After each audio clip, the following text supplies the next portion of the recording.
Congress MLA అభ్యర్థి గడ్డం ప్రసాద్ కుమార్ ప్రచారం జోరుగా నిర్వహించారు.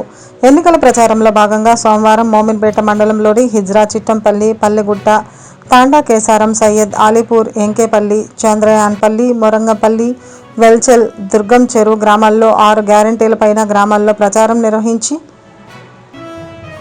గెలిపించాలని ప్రజలను కోరారు. వివిధ గ్రామాల్లో గజమాలతో సన్మానించి స్వాగతం పలికారు. ఈ సందర్భంగా ఆయన మాట్లాడుతూ కాంగ్రెస్ అధికారంలోకి రాగానే గ్యాస్ సిలిండర్ 500కే అందిస్తామని అన్నారు. కేసీఆర్ గత ఎన్నికల్లో కళ్ళిబొల్లి మాటలు చెప్పి గెలిచి పేదలకు డబుల్ బెడ్రూమ్ ఇండ్లు ఇస్తానని చెప్పి ఓట్లు వేయించుకొని ముఖ్యమంత్రి అయ్యాడు అన్నారు. కానీ డబుల్ బెడ్రూమ్ ఇండ్లు మాత్రం ఏ గ్రామంలో ఇవ్వలేదన్నారు. చదువుకున్న వారికి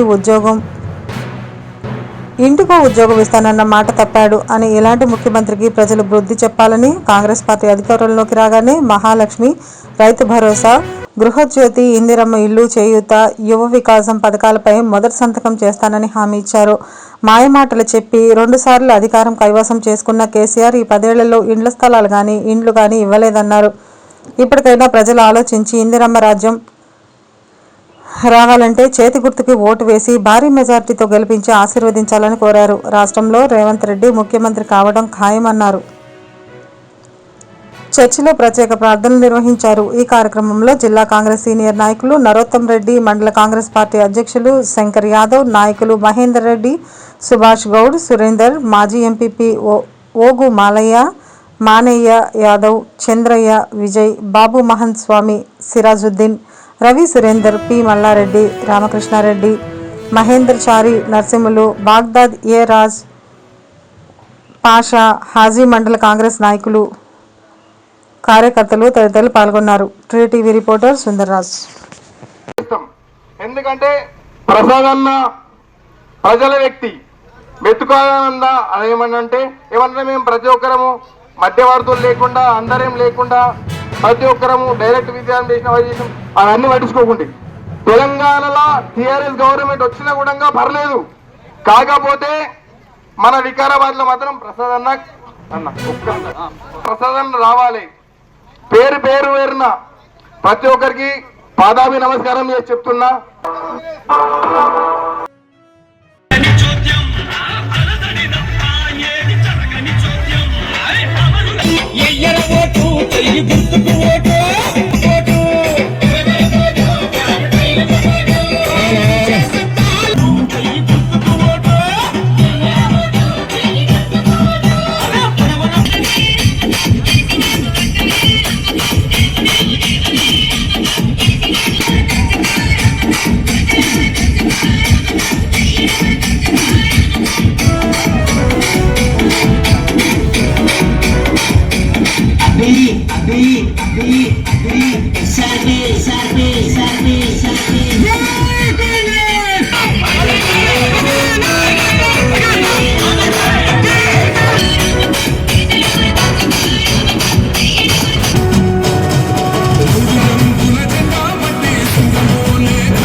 సరిపోదు.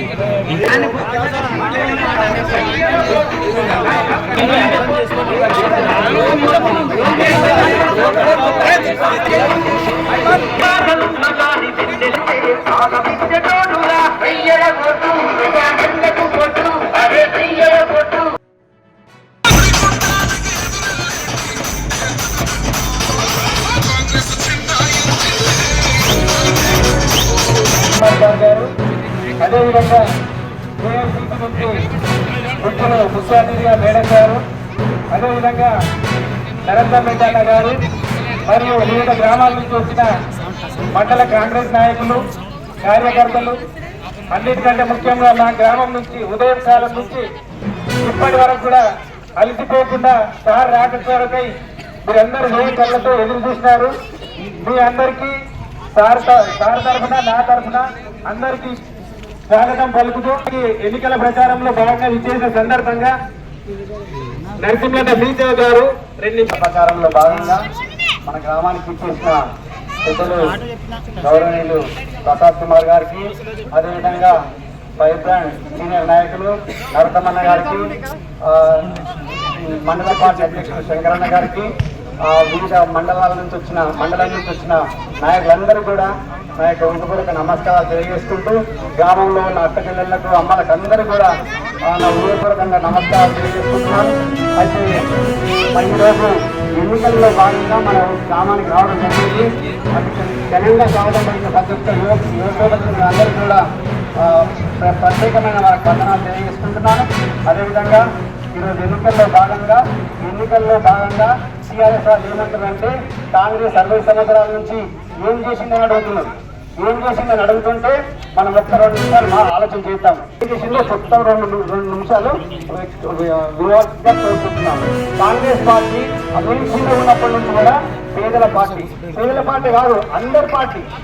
పేదల పార్టీ కాకుండా అందరి పార్టీ. ఎందుకంటే మేము చిన్నగా ఉన్నప్పుడు సూత్రాల ఆర్థిక పథకాలు ప్రారంభించి 20 సూత్రాలు ఏమి ఉన్నాయంటే బాండెంలో అంటే బండెట్లు వాళ్ళకి భూమి ఇల్లు వేసుకుంటే ఇల్లు మేము చిన్న ఉన్నప్పుడు చూసినాము. ఈ రోజు ఇంకంటే గడ్డ మీద ఉండే ఇల్లు ఒక 10-15 గుడిసెలు ఉండే మొత్తం కాలం చెప్పాల్సిన పెద్దమ్మలో తెలుసు. ఎందుకంటే మనం మర్చిపోతున్నాం, ఎందుకంటే మళ్ళీ గుర్తు చేస్తున్నాం. ఎందుకంటే కాంగ్రెస్ పార్టీ ఏం చేసిందంటే పేదల్లో భూములు ఇచ్చింది. కాంగ్రెస్ పార్టీ ఏం చేసిందంటే ఇల్లు ఇచ్చింది. బాండెడ్ లేబర్ ఉంటే వాళ్ళకి బాండెడ్ లేబర్ నుంచి యూత్ కూడా తెలుసు. రాజశేఖర రెడ్డి గారి పాలన, అది కూడా కాంగ్రెస్ పార్టీ పాలన. కాంగ్రెస్ పార్టీ పాలన ఏముందంటే రాజశేఖర రెడ్డి గారు మంచి పరిపాలన తీసుకొచ్చిండు. అది అందరి కోసం తెచ్చిండు.